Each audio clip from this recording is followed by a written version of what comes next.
Jesús, cuando celebró la Pascua, añadió un elemento muy importante, una dimensión que hasta entonces no propiamente se acostumbraba.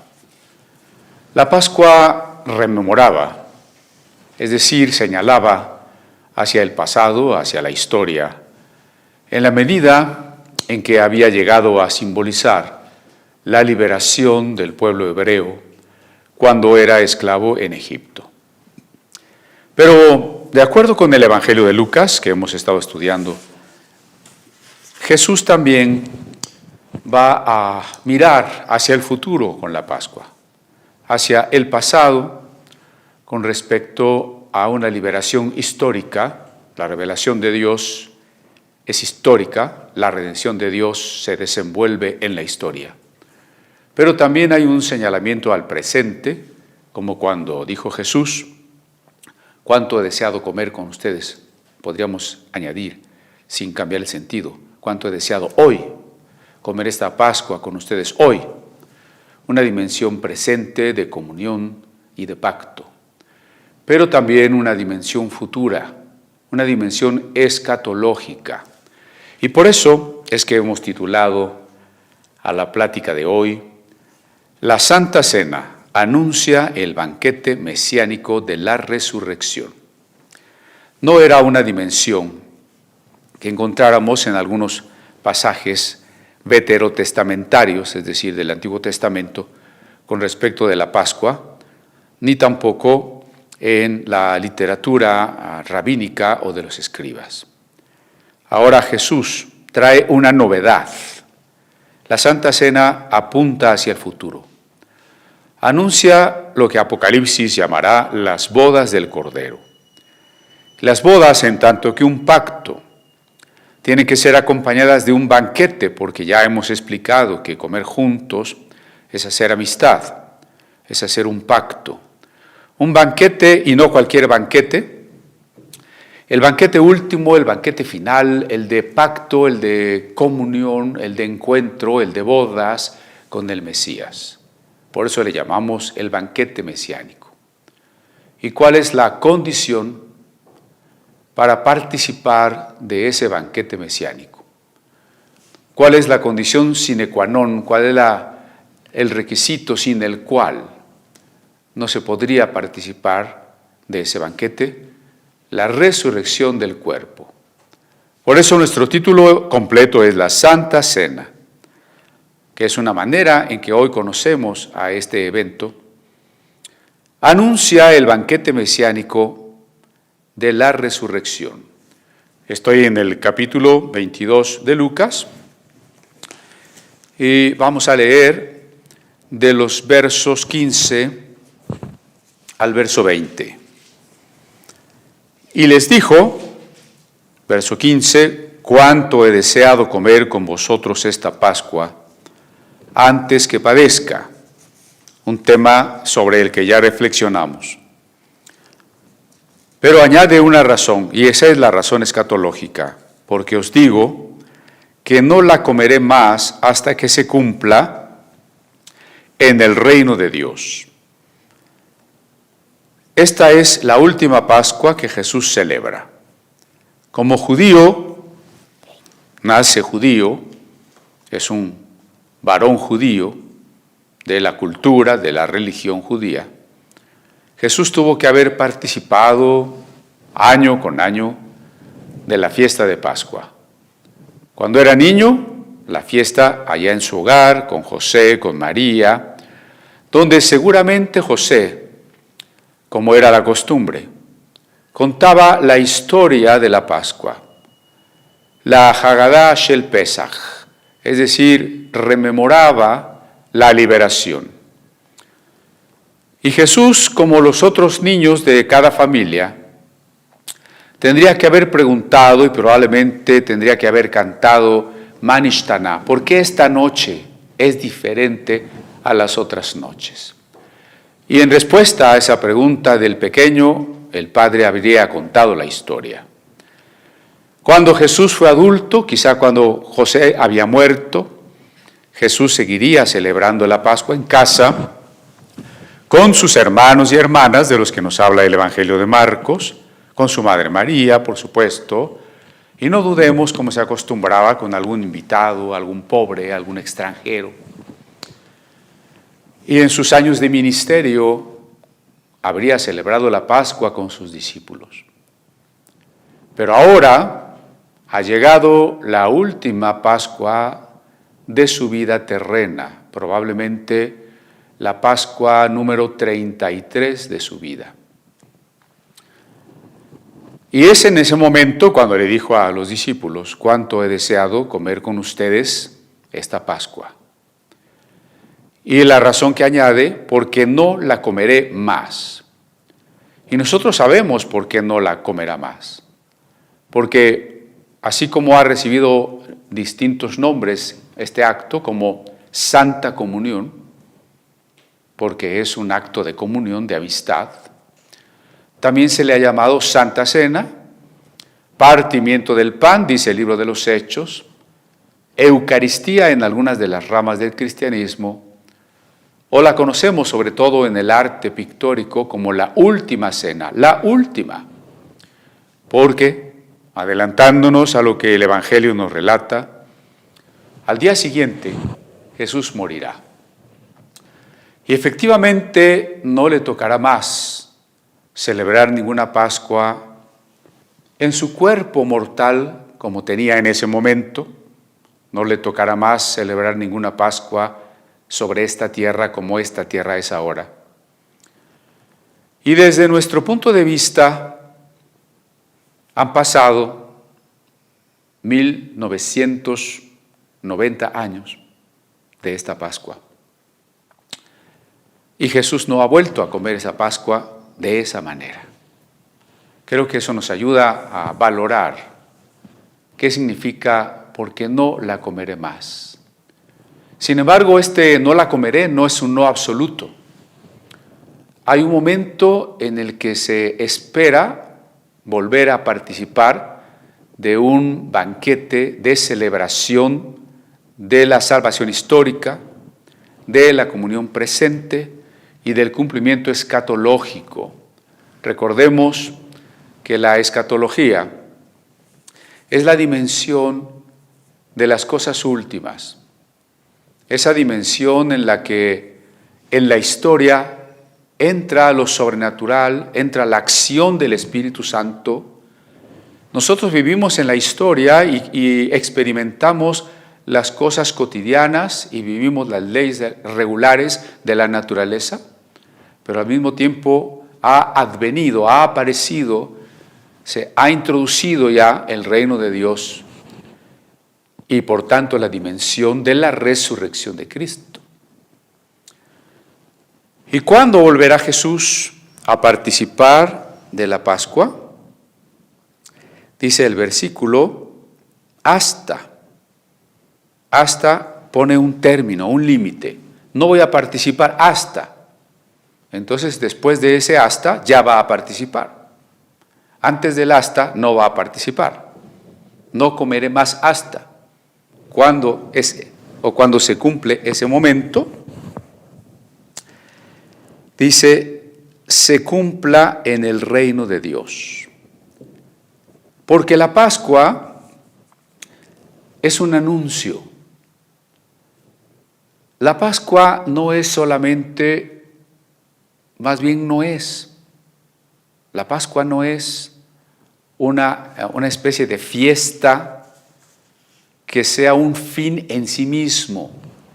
Digo esto porque hoy hay cristianos que se dejan seducir por nociones del judaísmo ortodoxo, incluso sin ser ellos judíos, ni entender bien ese judaísmo, y le llaman las fiestas de Dios y piensan que celebrar las fiestas de Dios es de alguna manera estar más cerca de Dios, tener la bendición de Dios, ser mejores creyentes, seguir con mayor apego a la Biblia.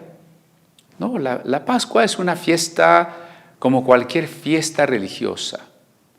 Recordemos que en este nivel de la mera religión, judaísmo, cristianismo o cualquier otra religión, es una religión. Y en ese sentido la Pascua sí tiene su importancia pero no es una importancia última. La importancia de la Pascua, ya la he dicho, es reconocer que el encuentro de Dios con el hombre es un encuentro que sucede en la historia, que la redención, la liberación que Dios hace, redención significa liberarnos de la esclavitud, se da en el tiempo, en la historia, en el devenir de lo humano. Pero nada más. La Pascua, al actualizar ese pensamiento, y al actualizarlo en una comida familiar, al compartir los alimentos y compartir esa historia, compartir los salmos y las oraciones, se actualizaba, repito, en memoria viva, pero también en amistad y en comunión, en unidad, en una conciencia de ser un pueblo llamado. La salvación solo puede recibirse de manera individual, pero no es de una dimensión solamente individual. La salvación nos llama a ser parte de un pueblo redimido, de un pueblo elegido, de una familia de la fe. Y esa es una función de la Pascua. Jesús murió en la fiesta de Pascua, con lo cual se corrobora que el sacrificio de aquel cordero pascual, aquella sangre que se colocaba sobre los postes, los dinteles de las puertas de las casas, prefiguraba que un día alguien daría su vida por nosotros, para que nosotros no muriéramos. Recordemos que la revelación es progresiva, no porque Dios tenga que añadir cualitativamente cosas nuevas, sino porque el ser humano requiere una claridad de conciencia que se va dando poco a poco, de manera creciente a lo largo del tiempo. Y si en aquellos símbolos de la Pascua, de la muerte de los primogénitos, de la sangre sobre las puertas, del sacrificio de un cordero, estaba ya cualitativamente todo el mensaje de salvación, no significaba eso que todos lo entendieran con claridad. Lo hemos entendido desde la luz que el Nuevo Testamento arroja sobre el Antiguo Testamento. Y por eso Jesús murió en la Pascua, porque en él se cumplía el sacrificio, déjeme decir, el sacrificio de amor, para alejarnos de la concepción de un sacrificio mágico. Es que poner la sangre en la puerta impide que entren las fuerzas del mal. Eso es una concepción mágica. Por eso mucha gente hoy quiere emular, diciendo, cubro mi casa con la sangre de Cristo, como si eso significara algo. Y no significa algo porque no hay un mensaje, no hay un pasaje en la Biblia que diga eso. Otros ponen aceite, no sangre, pero aceite, en las puertas, en las ventanas de la casa para que no entren los malos espíritus.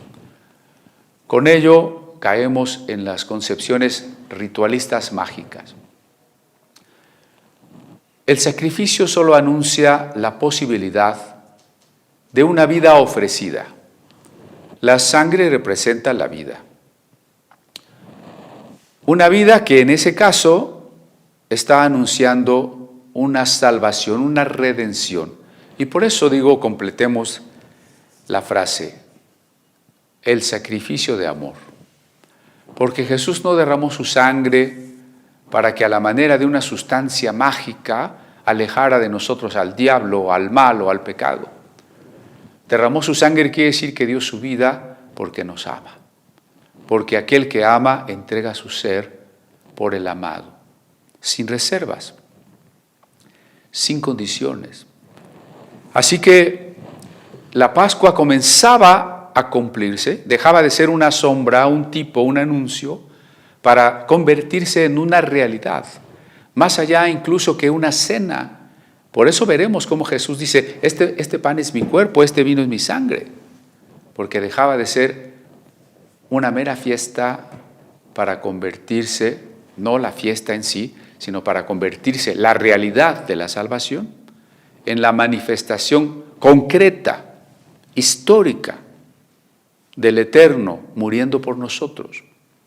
Y esa Pascua no se ha terminado de cumplir en el sentido de que es una liberación Y la liberación no es todavía plena.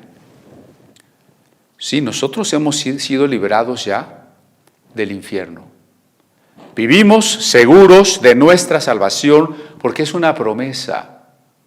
La primera carta de Juan en su capítulo 5 dice, estas cosas se han escrito para que ustedes sepan que tienen, tiempo presente, categórico, tienen vida eterna. También en el Evangelio de Juan, el que cree ya tiene la vida, el que no cree ya está condenado. Hemos recibido esa liberación de la condenación eterna. Día con día estamos experimentando y disfrutando la salvación del alma que cada vez tiene que luchar contra el pecado, que cada vez va creciendo más a la imagen de Cristo, comprendiendo mejor la palabra de Dios y sobre todas las cosas, conociendo la profundidad y la anchura y la altura del amor de Dios. Pero no hemos sido completamente liberados. Todavía tenemos en el espíritu un riesgo de apostasía, del que hemos hablado muchas veces. Tenemos todavía en el alma muchas tentaciones, muchas fallas, y todavía estamos luchando contra ellas. Y nuestro cuerpo sigue siendo corruptible.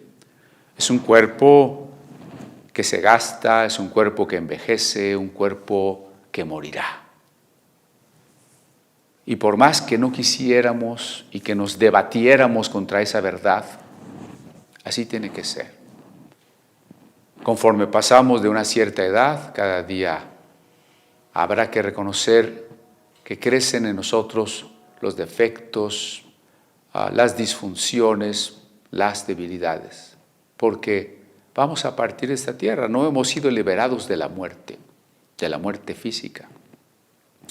¿Cuándo se cumple por completo la Pascua? Si la Pascua es redención, ¿cuándo nuestra liberación sea completa? ¿Y cuándo será nuestra liberación completa? Cuando Jesús regrese, nos resucite y participemos de las bodas del Cordero, es decir, nos unamos con el prometido que es Cristo, nosotros la prometida, la iglesia la prometida, ese banquete mesiánico. Por eso Jesús, ahora veamos el pensamiento completo, deseo tanto comer con ustedes la Pascua, tuvo que celebrarla en secreto para lograr que no lo aprendieran, poderla comer con los discípulos y advertirles que no la comerá, es decir, no estará con ellos por mucho tiempo, ellos no saben cuánto. Hoy nosotros decimos prácticamente 2000 años. ¿Cuándo volverá Jesús a comer? No por el hecho mismo de comer, sino porque comer significa convivir, tener pacto, amistad, comunión con sus seguidores. ¿Cuándo nuevamente, aun los que no le conocimos físicamente, tendremos la oportunidad de sentarnos con Él y comer con Él?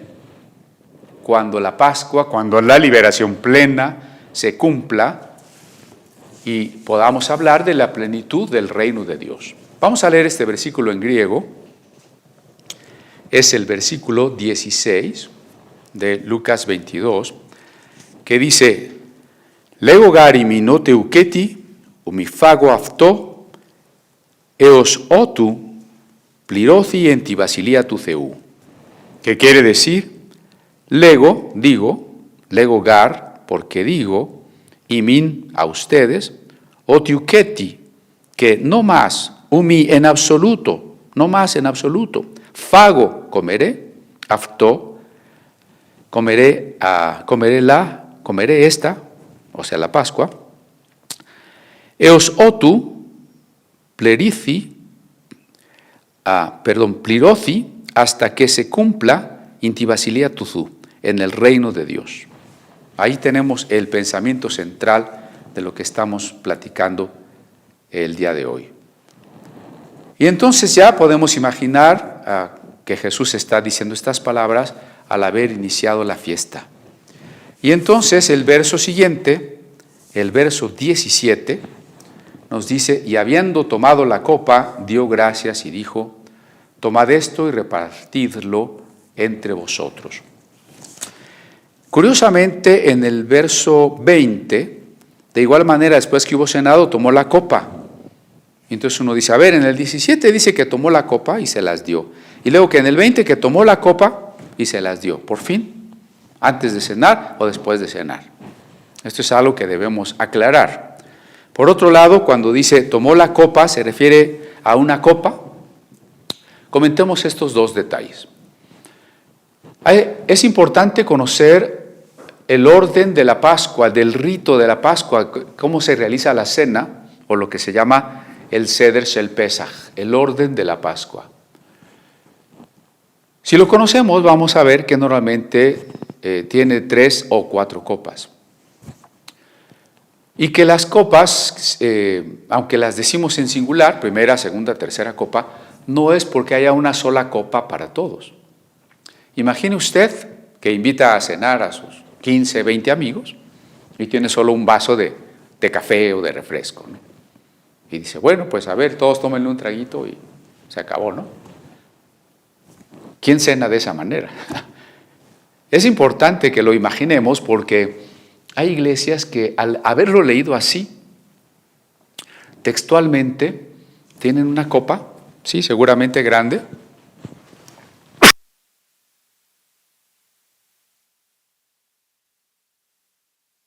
una copa grande. Las personas se adelantan hacia el reclinatorio a donde se acercan, beben de la copa, se limpia con una servilleta y bebe el que sigue y así, ¿no? ¿Realmente hay una cena, cualquier tipo de cena de cualquier cultura que sea eso? ¿Un solo vaso, un solo sorbo para todos y eso es parte de la cena? Por supuesto que no. Entonces el singular copa se refiere al ordinal, primera copa, segunda copa, tercera copa. La primera copa, que ya alguna vez comentamos, es la copa de la bendición, ¿ok? La que se bebe para iniciar la fiesta, para la santificación de la fiesta. La segunda copa es la que se sirve antes de la cena para acompañar la cena. Y la tercera copa, como habiendo cenado, una especie de casi digestivo, ¿no? Para seguir conviviendo, platicando, que se conoció también como una copa de la alianza, de la amistad. Y posteriormente se añadió una cuarta copa, que por cierto no se bebe. Esa sí es solo una copa que se sirve, ahí se deja, en una silla vacía que se deja para el profeta Elías. Este es un simbolismo de que si antes del Mesías va a venir su antecesor, que es Elías, entonces el pueblo espera la perfecta liberación. Porque el pueblo judío no ha vivido su perfecta liberación, puesto que sigue sufriendo, puesto que tampoco es un pueblo que ha sido resucitado. Incluso ahora, en gran parte, es un pueblo que no ha reconocido que Jesús es el Mesías. Al seguir esperando al Mesías, también están esperando el regreso de el regreso de Elías. Dije Elías hace rato, dije Juan, no sé, Elías. El regreso de Elías como precursor. Y entonces se acostumbran varios detalles en esta esperanza de Elías. En cada casa se deja un asiento vacío para el profeta Elías, por si llegara aquella noche. Se sirve una copa para el profeta Elías. Y el último detalle de la fiesta es que uno de los niños salga a la calle a ver si viene el profeta Elías, ¿no? Bueno, esa es la cuarta copa, pero aquí la que más nos interesa es la tercera. Pero en el verso 17 no hay que dejar de mencionar la segunda copa, la que se sirvió antes de la cena, para acompañar la cena, y a la que Jesús acompaña de manera más escueta con las siguientes palabras: tomen esto y repártanlo entre ustedes. Bueno, vamos al verso 18, que es más puntual, porque reitera lo que habíamos visto en el 16. Porque os digo que no beberé más del fruto de la vid hasta que el reino de Dios venga. Hay una manera de dar gracias por el pan y por la copa, ¿no? El verso 19 dice, tomó el pan y dio gracias. Y el 20 tomó la copa diciendo, bueno, desde el 17, tomó la copa y dijo, tomó la copa y dio gracias, tomó el pan y dio gracias. Esta es una oración que se conoce también como la santificación de los alimentos. Pero aclaremos, y ya alguna vez también ya lo comenté, santificar los alimentos no quiere decir que por medio de la oración les vamos a aportar algo que no tienen o les vamos a quitar algo que fuese dañino. Ya les he comentado que a veces en relación con los alimentos hacemos oraciones muy raras. Para empezar, el que ora largamente antes de la comida ya se enfrió la sopa, ¿no?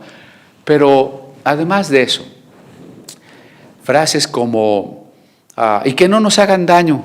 Bueno, ya por esa oración, ya la comida grasosa no me va a hacer daño, la comida con exceso de azúcares no me va a hacer daño, o las amibas se van a morir, ¿o qué? O al revés, ¿no? Señor, santificamos esos alimentos. ¿Qué quiere decir? ¿Que ya tienen más vitaminas, más proteínas o qué? No se refiere a eso. La santificación de los alimentos es curiosamente el mero hecho de darle gracias a Dios. ¿Por qué? Porque, y Pablo lo dice, cuando ustedes coman o beban o hagan cualquier otra cosa, háganla para el Señor. Entonces no es lo mismo comer de manera rutinaria, común, sin la conciencia plena, sin la gratitud con la que deberíamos comer, que hacer un alto antes o después de comer, porque en distintas épocas se oraba, a veces antes, a veces después, hacer un alto, agradecer a Dios los alimentos y tomarlos con esa alegría y esa gratitud de saber que estamos apartados para Dios, que esos alimentos Dios los ha proporcionado para nosotros. Eso es santificar los alimentos, es decir, reconocer los especiales, brindados por Dios, apartados, que los hemos agradecido y hemos reconocido que es su mano proveedora la que los ha brindado. Por eso la oración de santificación del pan y del vino en la Pascua, como en los alimentos cotidianos, en las oraciones judías, en el Sidur, el libro de las oraciones, no es más que gracias o bendito seas tú, Señor, Dios, Rey del universo, por este pan, fruto de la tierra. Bendito seas, Señor, Dios, Rey del universo, por este vino, fruto de la vid. Eso es todo. Esa es la santificación de los alimentos. Vea que no dice, dáselos a los que no los tienen, bendice las manos que los prepararon y que no nos hagan daño y declaramos que son benéficos para nuestro cuerpo. Nada de eso. Es un agradecimiento. Por supuesto que un auténtico agradecimiento, además de implicar el reconocimiento, tendría que implicar sabiduría. Si yo reconozco que Dios me ha dado la comida, debo comer lo que sé que me produce salud y no aquello que no. Y sé que no puedo desperdiciar lo que Dios me ha dado y tirarlo a la basura. Y sé que de poder compartirlo con otros, pues tendré ese gran privilegio y lo haré. Sí, la verdadera gratitud implica muchas cosas, pero no hay oraciones mágicas, eso es lo que estoy diciendo. La oración es un diálogo amoroso y la oración por los alimentos es un diálogo amoroso de gratitud. Pero Jesús también está aportando algo más, porque no solo está diciendo o no solo va a decir, como lo leeremos aquí, bendito sea Señor Dios, Rey del universo, por este pan fruto de la tierra, sino que añade, porque no lo comeré más hasta que se cumpla en el reino de Dios. E igualmente cuando dice, bendito Señor Dios, Rey del universo, por este vino fruto de la vid, porque no lo beberé, dice el verso 18, más hasta que el reino de Dios venga. Se refiere, por supuesto, al reino de Dios en plenitud, porque la manifestación del reino de Dios ya ha comenzado. Desde que Jesús apareció, con él apareció el inicio del reino de Dios, y él lo mostró en algunas parábolas como la de la levadura, que se esconde por una mujer en una medida de harina, y de manera silenciosa esa levadura va a ir leudando toda la masa, todo el pan. Y en la parábola de la semilla de mostaza, que siendo de las más pequeñas de las semillas, de manera silenciosa, primero un pequeño vástago, una plantita, un tallo delgado, hasta convertirse en uno de los árboles más grandes. Así es el reino de Dios. Jesús comenzó con unos pescadores, unos 12 discípulos, algunos de ellos igual de malos que nosotros, por los cuales no hubiéramos dado 2 pesos, pero así empezó. Y poco a poco, con el poder del Espíritu, ese reino creció y creció y creció, y no ha dejado de crecer por 20 siglos, a pesar de los embates, las tormentas y de todas las cosas que quieren destruir la palabra de Dios y el Evangelio. Pero ese crecimiento del reino tiene que llegar a su plenitud cuando Él venga, en la parusía. Y puesto que la dimensión del Evangelio de Lucas es en favor de los más desvalidos y es un subrayamiento de la plena humanidad de Jesús, es también un énfasis en el Espíritu Santo y la acción del Espíritu en el mundo.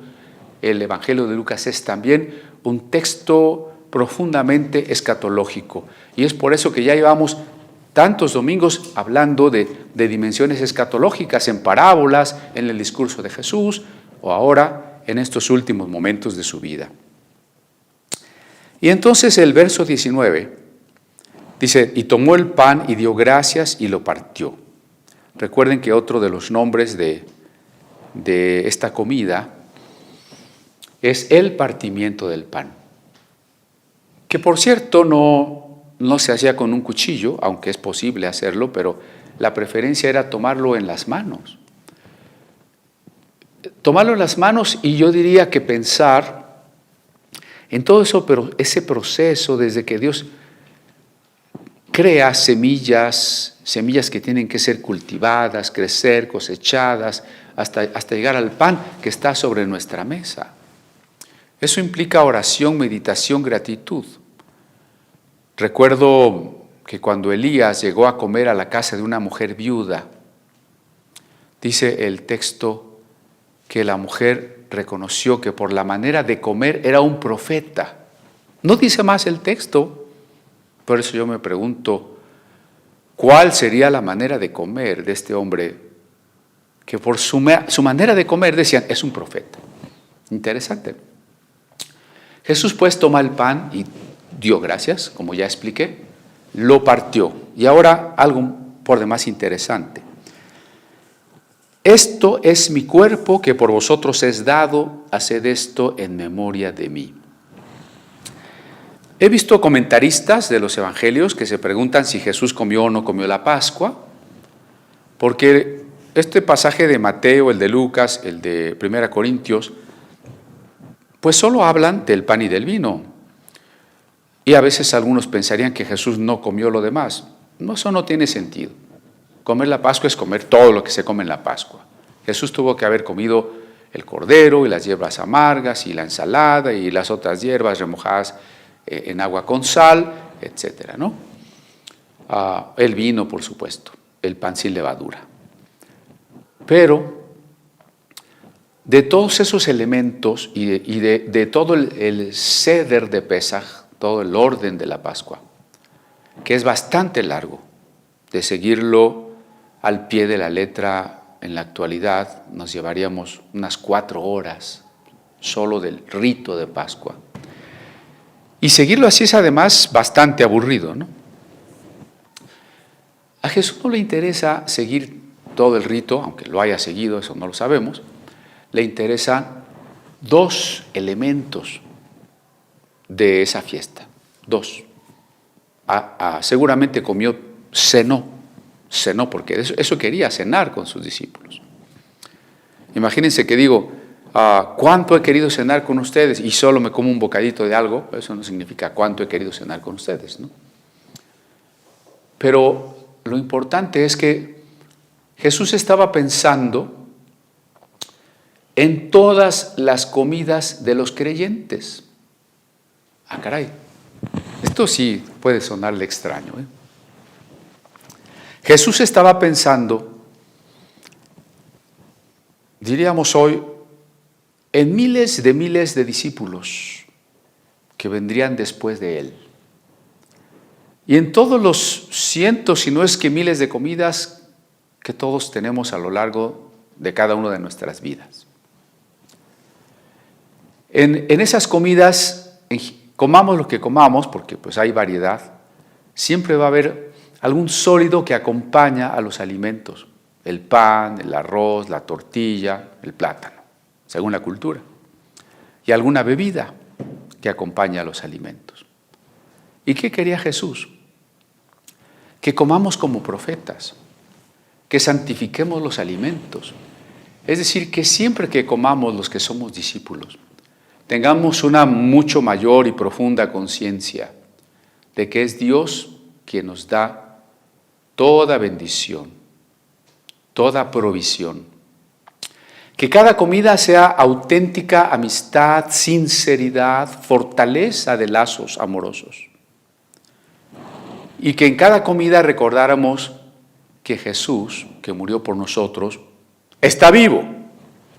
Murió por nosotros, pero está vivo. Y si está vivo, está con nosotros.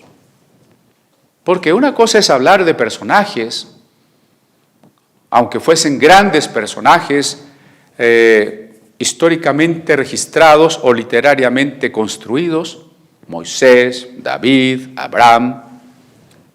Sí, son grandes personajes, pero no están vivos para nosotros, están vivos para Dios, pero no están con nosotros, no tienen un cuerpo resucitado.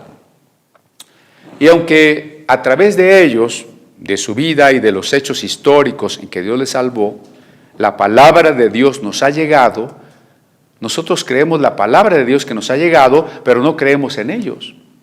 En cambio, en Jesús, nosotros creemos.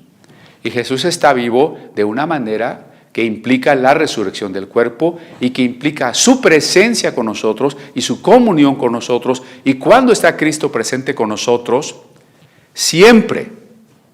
Cristo está presente con nosotros siempre. He aquí que yo estoy con vosotros todos los días hasta el fin del mundo, dice Jesús. Y otra de sus palabras es, donde quiera que están 2 o 3 en mi nombre, ahí estoy yo. Él está con nosotros. No es que algunas veces esté con nosotros más y otras menos. Cuando nos sentimos atribulados y a veces nos parece que Dios no nos escucha, no nos contesta, se ha olvidado de nosotros, elevamos nuestra oración y parece que los cielos son de bronce porque no sentimos que nuestra oración llegue al trono. Eso no quiere decir que Cristo esté menos con nosotros, está con nosotros. Alguna vez un padre, un sacerdote católico al que estimé muchísimo y que muy amablemente me recibía y me invitaba a predicar, pero alguna vez me decía, ¿en dónde está Cristo? Y yo le decía, pues en todas partes. Él quería que yo le dijera que Cristo estaba especialmente en el pan de la Santa Cena. Por supuesto, yo no le podía decir eso porque no estaba de acuerdo con él en eso. Y lo que estoy diciendo es que Cristo está siempre de la misma manera con nosotros, en plenitud, nos acompaña, siempre, en todas partes. Entonces, ¿cuál es la función o una de las funciones del pan en la Santa Cena y del vino? Hacernos conscientes nosotros de la presencia de Jesús. ¿Sí? Hacernos conscientes no significa que cuando no estamos comiendo el pan no está con nosotros, siempre está con nosotros. Pero cuando vamos a comer,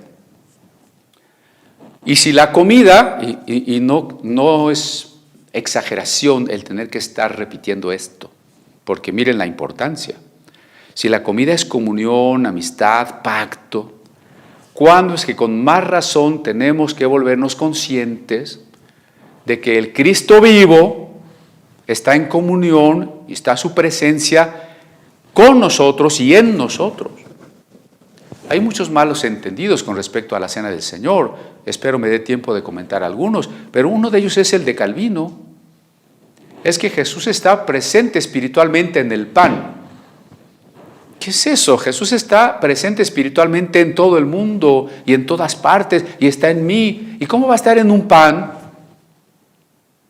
¿Y qué sentido tendría que estuviera en un pan? Cuando yo me como el pan, de lo que se trata es que yo haga una conciencia más clara de que Él está en comunión conmigo, no de que Él está en el pan. Bueno, es el mismo asunto para Lutero, pero Lutero va más allá. Jesús está físicamente en el pan. Yo no sé cómo sea eso, cómo podría explicar Lutero eso. Problema de la transustanciación que comentaré más adelante.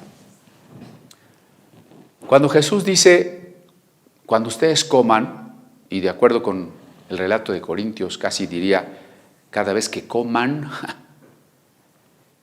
y cuando vayan a comer su pan, no olviden aprovechar ese pan para recordar que yo morí por ustedes y que ustedes son un solo cuerpo. Porque fijen cómo en esa manera hay un paralelismo con los sacrificios del Antiguo Testamento. Los hebreos, como cualquier otro pueblo, tenían que matar animales para comer. Y como cualquier otro pueblo, tendían a sacrificar los animales en honor a Dios o a los dioses, para que los dioses les fueran propicios. Conforme los profetas de Israel fueron levantados por Dios, ellos fueron dejando un mensaje claro. Dios no necesita los sacrificios, Dios no bebe sangre, Dios no come carne. Los sacrificios, sí, son necesarios porque ustedes tienen que comer carne, pero de lo que se trata es que aprovechen la muerte de ese animalito para aprender diferentes cosas. Para aprender que el animalito debería representarlos a ustedes en la medida en que ustedes se ofrecen a Dios. Que la muerte del animalito debía hacerles pensar lo doloroso de las consecuencias de hacer lo malo que nos provoca la muerte. Que con la muerte del animalito también ustedes puedan pensar que así como en los ritos se señala la posibilidad de acercarse a lo santo por un sacrificio, un día por una muerte de Dios, nosotros podemos reconciliarnos con Él. Y entonces nos alejamos ya mucho de la concepción mágica de los sacrificios, de que los dioses se alimentan de sangre o de carne, de que la muerte de los animales hace que los dioses nos sean favorables, nos sean propicios, de que podemos conseguir de ellos lo que queramos. Ya no es nada de eso. Ahora el sacrificio es una muerte necesaria simplemente para poder comer, pero es una didáctica, es decir, con ella se aprende a rendirse a Dios, se aprende a reconocer la muerte como consecuencia del pecado y se aprende el amor por alguien o de alguien que morirá por nosotros para reconciliarnos con Dios. La Santa Cena es lo mismo. No veamos la Santa Cena como un rito mágico. Es que cuando decimos las palabras, el pan y el vino cambian su sustancia y se vuelven algo muy especial. ¿Y quién puede decir esas palabras mágicas? Pues nada más el que tiene ciertos poderes, facultades, órdenes. Y por eso lo necesitamos. Que sea Él el que venga y cambie los elementos, los haga mágicos para que cuando los comamos, entonces recibamos algo. ¿Y qué recibimos? Pues quién sabe, pero algo maravilloso, porque pues hay iglesias que lo hacen cada año y se preparan con mucho cuidado para participar del pan y del vino. No deja de ser extraño, porque si el pan y el vino solo representan a Jesús, y la realidad del Jesús vivo está en nosotros, porque Jesús vive en nosotros. ¿Por qué nos preparamos tanto para tomar un símbolo cuando la preparación debería de ser para vivir cada día en íntima comunión amorosa con el Cristo vivo? Pues lo que está diciendo Jesús es que cuando comamos, lo recordemos. Así como en el judaísmo se deja una silla vacía para el profeta Elías, es como si nosotros dejáramos una silla vacía, que no estaría vacía, porque ahí estaría Jesús con nosotros en la mesa. Siempre que comamos, está Jesús con nosotros a la mesa. Esta es una dimensión de la Santa Cena de la que no se habla. Yo sé que puede escandalizarle o cuando menos extrañarle lo que estoy diciendo, pero por un lado es desacralizar, desidolatrar a la Santa Cena, quitarle el carácter de amuleto y de magia, pero al mismo tiempo es hacerla más trascendente, más presente en nuestra vida, porque quiere decir que cada vez que comemos como hermanos, tenemos que decir, Cristo está aquí en la mesa con nosotros. Hay una comunión de Él con nosotros y de nosotros con Él. Y cuando comamos lo que acompaña a nuestros alimentos, y aquí voy a decir algo que espero no me apedreen o me llame tilden de hereje, el pan, pero yo dije la tortilla o el arroz. Sí, porque si decimos que solo es el pan, cuando los chinos, que no conozcan el pan, van a poder entender esto si la comunión en sus comidas se da con el arroz, ¿no? O en nuestra cultura con la tortilla. Y también la tortilla, que es una mezcla de granos de maíz, o el arroz, que es un cúmulo de granos de arroz, pueden representar la unidad de los discípulos de Cristo, ¿no? Estoy diciendo cosas muy raras, ¿no? Bueno, sí, celebremos la Cena del Señor preferentemente con pan y vino siempre que podamos, pero pensemos en aquellos casos excepcionales. Si llegamos a predicar a la selva de la Amazonia o a algún lugar verdaderamente remoto, en donde la gente ni siquiera conozca el pan, ni tengamos la menor posibilidad de conseguir un vino, ¿no? Entonces, porque no están los elementos materiales, o mejor dicho, los elementos formales, se pierde la esencia material de lo que significa la Cena del Señor. Yo diría que no. Eso es lo que yo quisiera dejar cuando menos planteado como una interrogante. No hay tal transubstanciación, repito, en ello insistiré, pero por ahora quiero subrayar lo que dice el verso. Esto es mi cuerpo. Este es un adjetivo demostrativo neutro. No dice este pan es mi cuerpo. ¿Cómo podría ser ese pan el cuerpo de Jesús si Jesús ni siquiera había muerto en la cruz, sino lo moriría hasta el día siguiente? ¿Acaso, aunque estuviera vivo todavía, el pan ya se estaba convirtiendo en cuerpo de Cristo? Antes de morir en la cruz, Cristo estaba estableciendo la misa y haciendo un sacrificio previo al sacrificio. Si la misa es un sacrificio, Cristo hizo un sacrificio antes de su propio sacrificio, con su propio cuerpo, que ya se había convertido en pan antes de ir a la cruz. Y entonces los discípulos se volvieron caníbales porque se comieron la carne de Cristo. No quiero ofender a alguien. No estoy hablando contra las personas, estoy invitando a usted, que amablemente nos acompaña, a hacerse preguntas, a reflexionar. Quisiera aprovechar y el deseo, cuando menos el anhelo, de que Comunidad Apostólica no sea una iglesia dogmática en el sentido de esto es lo que decimos, eso tienes que creer y no puedes opinar de otra manera. Que seamos siempre críticos, atrevidos a hacernos las preguntas, porque sin las preguntas pues no podemos avanzar más allá. Esto, y luego reitera Lucas, haced esto en memoria de mí. No dice Jesús, sacrifíquenme. ¿Hay algún versículo? Cada vez que la misa se celebra, que se da la bendición a la Eucaristía, Cristo volviera a ser sacrificado, el pan y el vino volvieran a convertirse en un milagro tan grande o más grande que la propia encarnación de la Navidad. Otra vez esto es carne y sangre de Cristo. Si eso fuera así, no tendría que haber no uno, sino muchos versículos que así lo dijeran con toda claridad. Y cada vez que hagan esto me volverán a sacrificar y el pan que se comerán será mi cuerpo y por eso no lo mastiquen. No dice eso, ni algo que se le parezca. En memoria de mí.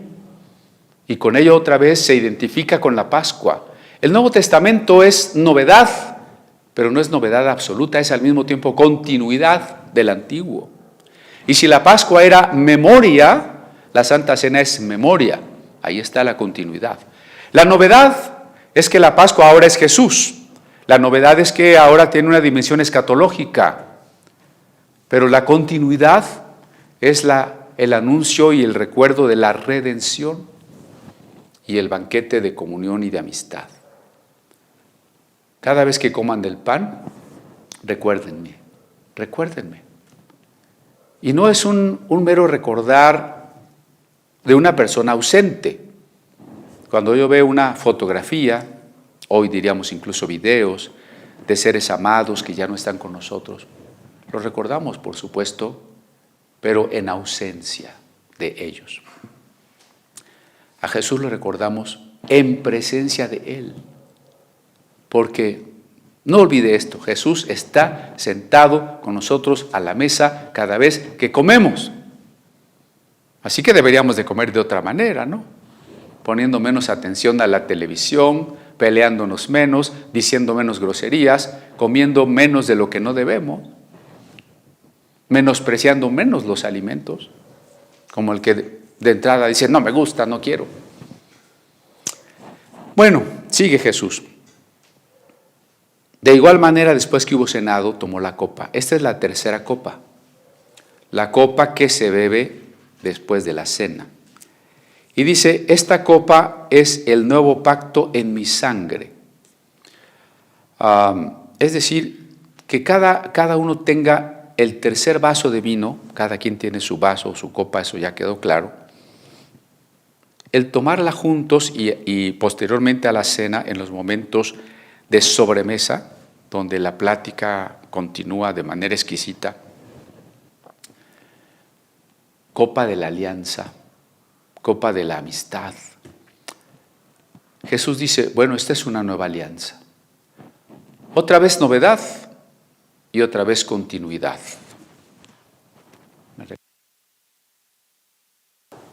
¿Por qué novedad? Por algo se dice nuevo pacto, pero tampoco es absolutamente nuevo. Así como el mundo de Noé tras el diluvio es nuevo, pero no es absolutamente nuevo, es el mismo planeta.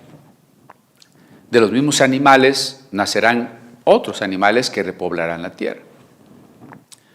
Así el nuevo pacto es nuevo, pero es a la vez continuidad desde los albores de la humanidad. Al menos en las historias etiológicas, esas historias sin fecha del libro del Génesis, donde Dios le dice a Adán, comiste del árbol que yo te mandé que no comieras. Y Dios, para remediar su desnudez, lo viste de pieles de animales. Y le dice a la mujer, tu simiente herirá a la serpiente en la cabeza. Y así, pasaje por pasaje, vamos a ver que desde los inicios del hombre, desde los inicios del pecado, Dios había anunciado la gracia, había anunciado el perdón. Y la gracia y el perdón son incondicionales. En ese sentido, el pacto no es absolutamente nuevo. El perdón y la gracia que advienen con Jesús cristalizan lo que se había venido entendiendo, anunciando y desarrollando, porque en la vida de Abraham vemos que fue salvado por la fe y perdonado por la gracia. David fue perdonado por la gracia. Cada personaje bíblico, y lo vimos en Hebreos 11, es un testigo de la fe. No recibió de Dios por méritos propios, sino por la gracia de Dios, por medio de la fe. En ese sentido, el pacto no es absolutamente nuevo. ¿En qué sentido es nuevo? En que quien encarna el pacto, la persona que es la revelación y al mismo tiempo es quien revela, se unifica aquí, ¿no? El que revela y lo que es revelado, ese es Cristo, el Logos de Dios. Cuando Él aparece, cuando Él se hace carne, cuando su muerte no es solamente un plan divino en la eternidad, sino una concreción en la historia, en el tiempo, en el espacio, entonces el nuevo pacto ha llegado a su momento más importante. Ha llegado el momento en que podemos experimentarlo, verlo, entenderlo, celebrarlo. ¿Y por qué lo vamos a celebrar con la copa? Porque la copa contiene el líquido, el vino, el jugo de la vid, que representa la sangre, y otra vez subrayo, representa, no es sangre. Y aunque oremos por ella, no se hace sangre, no se vuelve sangre, es vino, siempre será vino. Haga usted un experimento que no consideraría yo sacrílego. Tome, es difícil, pero si puede, tome un pan consagrado, un vino consagrado, huélalos, saboréelos, pruébelos, métalos en un microscopio sigue siendo vino y sigue siendo pan. No hay tal transustanciación. Pero la sangre, dije antes, representaba la vida. Para ciertas teologías, ¿no? Para la teología yavista, la vida era la respiración. Pero para la teología sacerdotal, la sangre era la vida. Y desde esa perspectiva, que la sangre de Jesús se haya vertido al ser asesinado, evidentemente significa que había ofrendado su vida. Si a usted lo atraviesan con un cuchillo o le disparan y se le sale la sangre, usted se muere, obviamente que su vida se ha ido con la sangre. Cuando la sangre de Jesús se vierte en el Calvario, es el mismo momento, es causa y razón y consecuencia todo al mismo tiempo del gran amor con el que se ha entregado por todos nosotros. Y entonces, ¿cuál es el fundamento del nuevo pacto? El fundamento del nuevo pacto es el amor de Cristo. El pacto se había especificado solo en sombra, ¿no? Digamos, la simiente de la mujer herirá a la serpiente, nada más. A David, levantaré de ti un descendiente que establecerá un reino eterno. Por supuesto que esa promesa no puede cumplirse más que en Jesús. Pero ahora el pacto es plenamente concreto, es plenamente claro y sobre todo es clara la razón de por qué Dios hace una alianza con nosotros. No es una alianza de socios de mitad y mitad. El pacto de Dios es un pacto unilateral en el sentido de que Dios lo ofrece todo. Al hombre no le toca más que aceptar o rechazar. Dios dice, aquí está el pacto. Perdón, gracia, vida eterna, incondicionales. Porque te amo. ¿Lo quieres o no lo quieres? Quien dice lo quiero, se adhiere al pacto. Se reconoce un vasallo del Señor del pacto. Quien no lo quiere, pues no lo quiere y no entra en el pacto, ¿no? Entonces, podríamos ver, por ejemplo, Hebreos 9:15, que nos habla del nuevo pacto. Y dice lo siguiente: así que por eso es mediador de un nuevo pacto, para que interviniendo muerte para la remisión de las transgresiones que había bajo el primer pacto, los llamados reciban la promesa de la herencia eterna. La anterior etapa del pacto, al que podríamos llamar también el viejo pacto, con más precisión yo diría la etapa anterior del pacto, es la de la ley, en la medida en que la ley, siendo santa y buena, nos señala todo aquello que no podemos cumplir y señala también la pena a la que nos hacemos acreedores por no haber cumplido la ley. Y por eso dice que esa ley nos ponía bajo muerte, ¿no? Intervenía la muerte. Pero ahora quien murió por nosotros es Jesús y tenemos la promesa de la herencia eterna. Volvamos a leer Hebreos 9:15. Lo leo despacio para que me siga y lo medite. Así que por eso es mediador de un nuevo pacto, para que interviniendo muerte, la muerte de Jesús, para remisión de las transgresiones que había bajo el primer pacto, las transgresiones que había son las que cometimos nosotros violando la ley, los llamados, o sea, todos los que están invitados y que por supuesto escuchan el llamado, reciban la promesa de la herencia eterna. El nuevo pacto, aquí sintetizado, nos dice que es una oferta, una promesa, un regalo de vida eterna. Que a pesar de haber transgredido la ley, Jesús nos amó tanto Su amor fue tan profundo que efectivamente su ser entero fue dado por nosotros. Esa es la historia de la cruz. Ya que estamos en Hebreos, pasemos al verso 25 del mismo capítulo 9, porque yo dije, voy a insistir en por qué no hay transubstanciación. Transubstanciación es esta enseñanza que se cristalizó y se volvió oficial a partir del siglo XIII con Santo Tomás de Aquino. Y es la idea de que el sacerdote tiene el poder de que el vino deje de ser vino y se convierta en sangre de Cristo, y el pan deje de ser pan y se convierta en cuerpo de Cristo. ¿Por qué eso no es posible? Ya dijimos algunas razones que no voy a repetir, pero ahora las que dice la carta a los Hebreos. En el verso 25,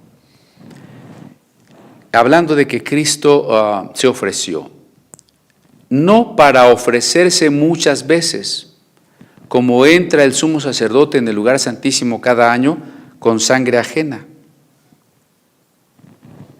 Que esto está claro, ¿no?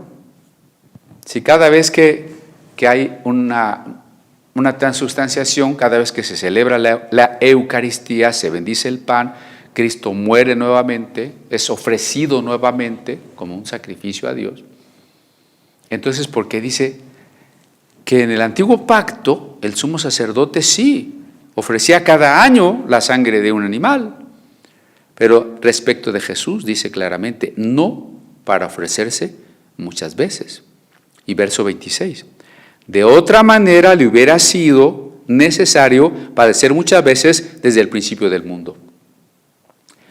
Si la transubstanciación fuera cierta, tendría que haber sucedido desde Adán. Si no, nadie estaría perdonado. Las personas malentienden eso, ¿no? Dicen, bueno, yo tengo una petición o se murió mi familiar, vamos a hacerle una misa. ¿Eso qué quiere decir?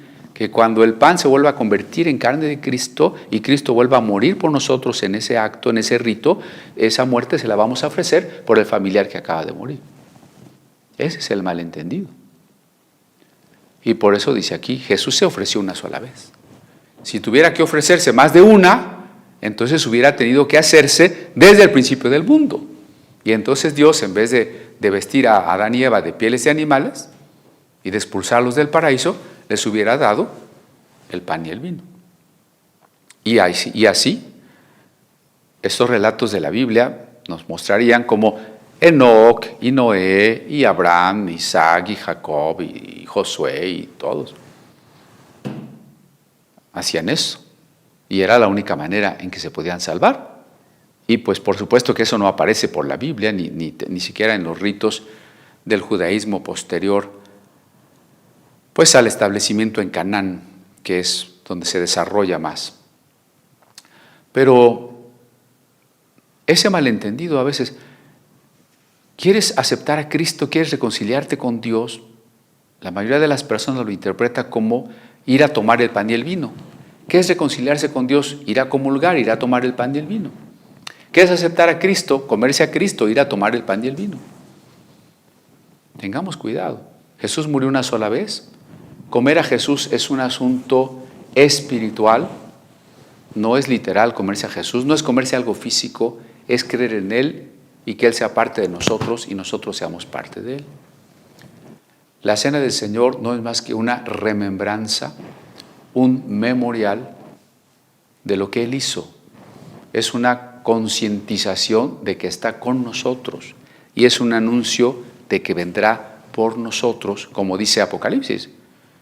Si le abro la puerta, Él viene a cenar conmigo y un día nosotros iremos a cenar con Él. Sigo leyendo. De otra manera le hubiera sido necesario padecer muchas veces desde el principio del mundo, verso 26 de Hebreos 9, pero ahora en la consumación de los siglos se presentó una vez. Si Jesús es sacrificado en cada Eucaristía, Jesús moriría miles de veces al día. Multiplíquelo por los días y por los años. Jesús habría muerto millones de veces. Pero ahora, verso 26, en la consumación de los siglos, se presentó una vez, la consumación de los siglos, tiempo escatológico, ¿no? Se presentó una vez para siempre, por el sacrificio de sí mismo, para quitar de en medio el pecado. Verso 27, y de la manera que está establecido para los hombres que mueran una sola vez, y después de esto el juicio. ¿Cuántas veces se muere usted? Ojalá tuviéramos como en algunos de los juegos electrónicos, 7 vidas o 10 vidas, ¿no? Sí, ya me morí, pero me quedan 6. No, está establecido que los hombres mueran una sola vez y después el juicio. Así también Cristo fue ofrecido 445 veces. ¿Así dice? O Cristo fue ofrecido una sola vez para llevar los pecados de muchos y aparecerá por segunda vez. Ahí está el contraste, ¿no? Que está en la Pascua. Voy a morir por ustedes, esto es mi cuerpo, esto es mi sangre. Comeré otra vez de la Pascua cuando se cumpla el reino de Dios. Una vez murió, una vez regresará.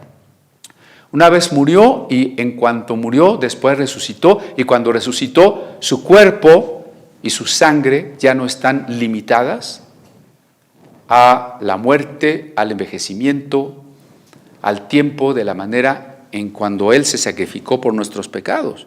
Por eso dice, fue ofrecido una sola vez para llevar los pecados de muchos y aparecerá por segunda vez sin relación con el pecado. Desde que Jesús resucitó no tiene ninguna relación con el pecado. Cuando alguien dice, me cubro con la sangre de Cristo, no sabe lo que está diciendo. Otra vez está queriendo relacionar la sangre de Cristo con el pecado.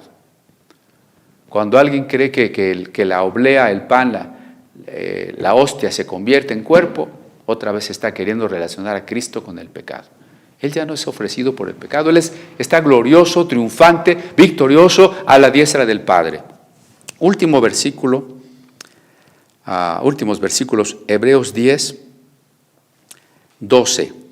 Pero Cristo, habiendo ofrecido una vez para siempre un solo sacrificio,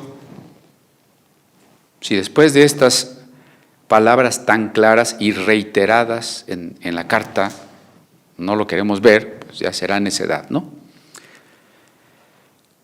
Cristo, verso 12, habiendo ofrecido una vez un solo sacrificio por los pecados, se ha sentado a la diestra de Dios. De ahí en adelante esperando hasta que sus enemigos sean puestos por estrado de sus pies, porque con una sola ofrenda hizo perfectos para siempre a los santificados. Entonces quede claro, ¿no? Todos los capítulos 9 y 10, y especialmente los versos que les he leído de Hebreos, nos dejan claro varias veces, una sola ofrenda, una sola vez, suficiente. Y eso contrasta en ambos pasajes, en el 9 y en el 10, con que Jesús ha de regresar. Y por eso, reitero, la Pascua se relaciona con el pasado, nuestra redención en la historia, la manifestación de Dios real en la historia. Con el presente, porque Cristo está presente hoy con nosotros cada vez que comemos, porque somos uno en Cristo ahora, a pesar de nuestras diferencias y divisiones, somos uno. Y una visión hacia el futuro, porque el banquete mesiánico es anunciado por cada vez que tomamos y comemos juntos, estamos anunciando que un día vamos a comer con Jesús. ¿Y por qué vamos a comer con Jesús? ¿Por qué estamos tan seguros?